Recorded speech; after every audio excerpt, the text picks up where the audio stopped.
Hello, very good morning and welcome to other newspaper highlights. Today is Saturday, 18th of March 2017. This is Edward with the highlights of today's English newspapers. As usual, we have three leading daily newspapers for the highlights: Daily Mirror, Daily News and Slow Today. Firstly, let's have a look on the Daily Mirror. The main headline of the Daily Mirror highlights: Government amends Hambantota Port Project Agreement, settles for a 60 to 40 equity swap. Port security to be a matter for Sri Lanka authorities. The government is reported to have amended the agreement with China Merchants International Limited on the Hambantota Port Development Project with the inclusion of the proposal, among others, for a 60% equity swap instead of 80% as proposed in the initial agreement. Lanka hospitals reject swine flu rumours. There were none admitted with the symptoms of swine flu. The Maldives was currently experiencing an increase in evidence of influenza. Lanka hospitals authorities yesterday categorically rejected rumors circulating on social media websites that Maldivian patients diagnosed with swine flu had been admitted to the hospital and that several of them had died. District and divisional development meetings hold them at the beginning of each year, says President.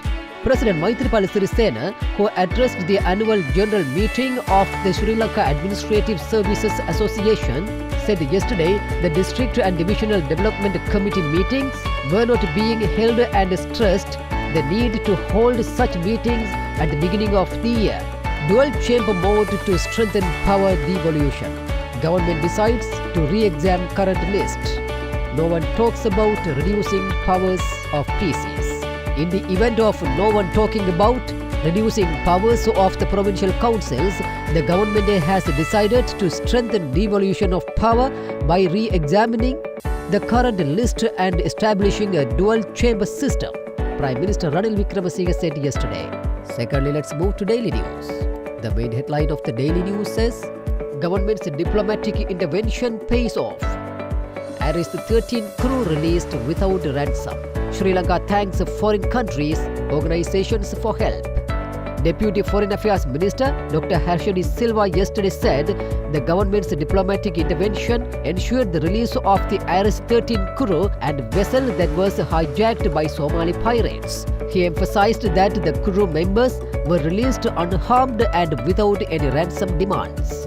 The Sri Lankan crew was released early yesterday morning. The government intervened to stop the Somali authorities from firing at the oil tanker. High Court allows Radha case to proceed in absentia of Emil Kanthan.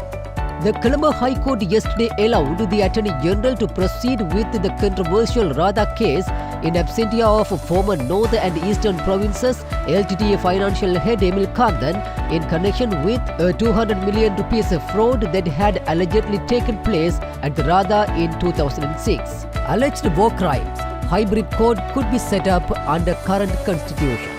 A hybrid court comprising local and foreign judges to inquire into allegations of war crimes and human rights violations could be set up under the current constitution, Tamil National Alliance spokesman M.A. Sumantran said. He also said that he was in the position with regard to the need of a hybrid court to inquire into allegations into war crimes and human rights violations. Finally, let's move to Slow Today.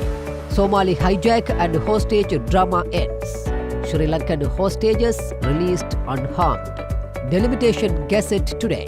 The amended Gazette notification pertaining to the Delimitation Committee report will be released today ahead of the anticipated 2017 local government polls. According to sources, only the Gazette notification in English and Sinhala languages are to be released today, while the Gazette notification in Tamil is still being finalized and will be released shortly thereafter. Devananda submits motion. Remembrance Day for Civilian War Victims. Jaffna District EPDP MP Douglas Devananda has submitted a private MP's motion to Parliament seeking a special day to be set aside to commemorate civilians who lost their lives due to the war. Enterprise-based village development in North and East. The Office for National Unity and Reconciliation, chaired by former President Chandrika Bandaranaike Kumaratunga, conducted an extensive survey with the District Secretariat of 8 districts in the northern and eastern provinces, resulting in the formulation of an enterprise-based village development project. With that, let's come to the end of today's paper highlights. We will come with more news tomorrow morning. Thanks for listening to Adavan Newspaper Highlights.